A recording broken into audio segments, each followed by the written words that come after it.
हाथ फैलाने का खतरा क्यों होता है? जैसे मंदिर, मस्जिद, गुरुद्वारे और हॉस्पिटल, कुछ मेडिकल और कुछ सेवाएं हैं जहां सेवा चलते रहती है और लाभ उठाने वाले जो लोग हैं, क्या उन सेवाओं से उन पर दुष्परिणाम हो रहा है? जहां से फ्री में जो उठा रहे हैं सेवा का लाभ, और क्या इन बातों से समाज में कुछ गलत धारणाएं भी जा रही हैं? तो मेरा जवाब है वो तो डिपेंड करता है देने वाले पर, लेने वाले दोनों पर डिपेंड करता है। तो मेरे से पूछने लगा तो जैसे लेने वाले होते हैं तो फिर वो तो उनको आदत लग जाती है, लत लग जाती है फिर। तो मेरा जवाब था देने वाले इस पर बंदिश नहीं लगा सकता। गुरुद्वारों में अगर लंगर का आयोजन है तो वो कैसे नापें और कैसे रोकें कि सिर्फ जो वास्तविक सुपात्र लोग होंगे, जरूरतमंद होंगे, सिर्फ वो आएंगे, बाकियों को हम नहीं देंगे? वो कैसे इस पर रोक लगाएं बताओ? तो कहने लगा नहीं, रोक तो नहीं लगाएंगे, पर क्या इससे कुछ गलत भी तो कुछ जा रहा है समाज में? देखो, गलत तो हर चीज से जा सकता है, अमृत भी जहर बन सकता है, गलत तो सब कुछ हो सकता है। वो तो हमारी नीयत पर है कि हम किस चीज का क्या इस्तेमाल करना चाहते हैं। ये जो है ये तो लिखने के लिए है ना, पेन जो होता है, मैं इसी को ऐसे लूं और ऐसे अपने मार लूं तो ये मरने के लिए भी तो हो जाएगा। अब जो भी मुफ्त सेवाएं दी जाती हैं उनके पीछे नीयत ये रहती है कि जो अभी इस हालत में नहीं है बिल्कुल कि अपने लिए खाने पीने का या दवाओं का इंतजाम कर सके, उनको मुफ्त में कुछ चीजें मिल जाएं, उसमें ये इरादा थोड़ी रहता है कि किसी को मुफ्त खोरी की लत ही पड़ जाए। लेकिन बिल्कुल ठीक कह रहे हो, बहुत लोग होते होंगे जिन्हें मुफ्त खोरी की लत ही पड़ जाती होगी। अब इनका जो करा है वो जाने, उनका कर्मफल उनके साथ है। देने वाले की ओर से जो हो रहा है वो बिल्कुल ठीक हो रहा है। लेने वाले को लेकिन अपना विवेक भी दिखाना चाहिए कि चीज तो मुफ्त में मिल रही है, पर मुझे लेनी भी चाहिए मुफ्त में या नहीं लेनी चाहिए। लेने वाले पर बड़ा खतरा होता है। जहां उसे नहीं लेना चाहिए था वहां अगर उसने ले लिया तो चीज मुफ्त नहीं मिली है, बहुत भारी कीमत देनी पड़ेगी। किसी चीज पर कीमत लिखी हो उसको लेने में कम खतरा है, क्योंकि जितनी उसकी कीमत है तुम उतना दे दोगे, ले लोगे।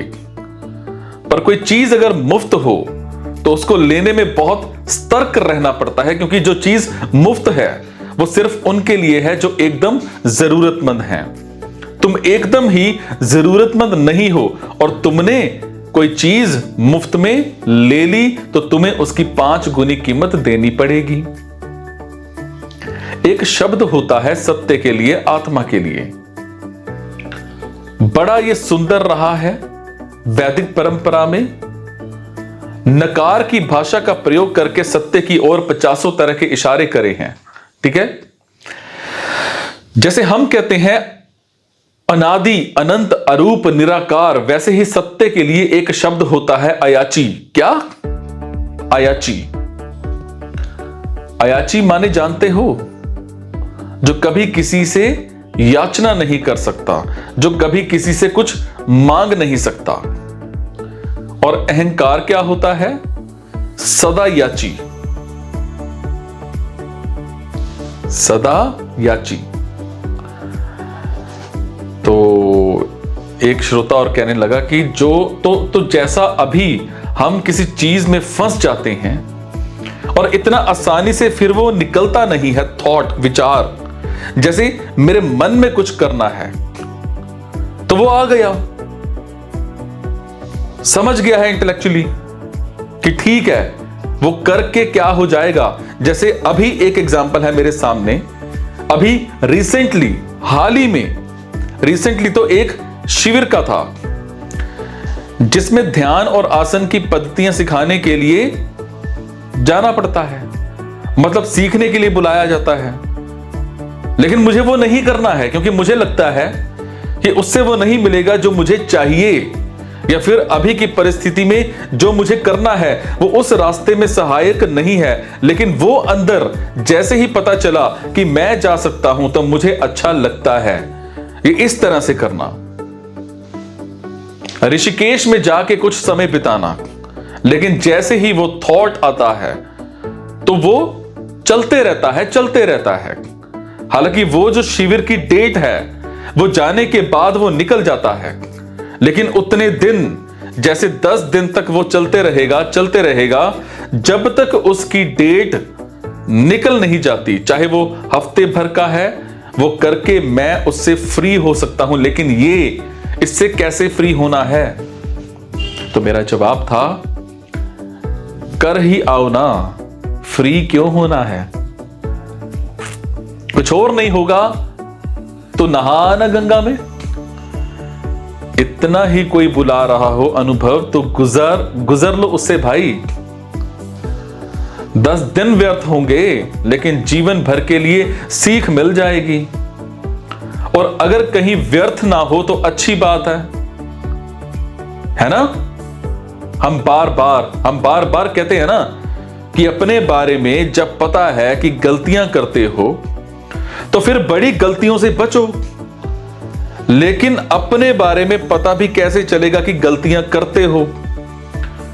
कुछ छोटी मोटी गलतियां तो करनी पड़ेंगी ना, तभी तो यह पता चलेगा ना कि देखो, एक बार 10 दिन का कुछ करा था, उसमें बेवकूफ बने थे, अब कुछ ऐसा ना कर लें कि 10 साल बेवकूफ बनना पड़े।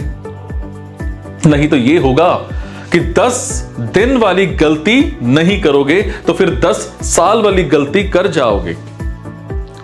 छोटे मोटे प्रयोग करते रहने चाहिए। प्रयोग वास्तव में एक प्रश्न होता है जो तुम अपने ही अहंकार से करते हो, क्योंकि अहंकार के दावे होते हैं। अहंकार तो ये दावा वो दावा कर रहा है। प्रयोग क्या है? प्रयोग उस दावे पर एक प्रति प्रश्न है। तुमने उसके दावे पर सवाल खड़ा कर दिया है। कह रहे हो सिद्ध करो, जो कह रहे हो वो सही है। और सिद्ध एक ही तरीके से हो सकता है। क्या? प्रयोग लो, अनुभव लो, तो करके देख लो। और फिर उसके बाद जब अहंकार दोबारा बोले कभी इसी तरह की किसी चीज के लिए, तो उसे कहना कुछ याद है ना, पिछली बार क्या हुआ था? गधा भी एक गड्ढे में 2 बार नहीं गिरता। कहावत है कि गधा भी एक ही गड्ढे में दूसरी बार नहीं गिरता, पर एक बार तो गिरना बनता है। गिर लो। ऐसे ही होता है मन। उसको तुम जब तक 2-4 बार चोट नहीं लगने दोगे वो मानता नहीं है। घर में छोटा बच्चा होता है, कई बार उसके साथ भी यही विधि करनी पड़ती है। कुछ मांग रहा है।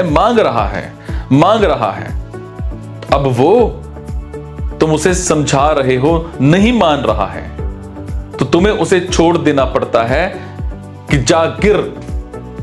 तुम्हें पता है ये जो करेगा उसमें इसको चोट लगेगी, पर कोई और रास्ता नहीं है। फिर तुमने कहा जा गिर। जब गिर जाएगा तो खुद ही समझेगा कि अब आगे इस तरह से नहीं करना है।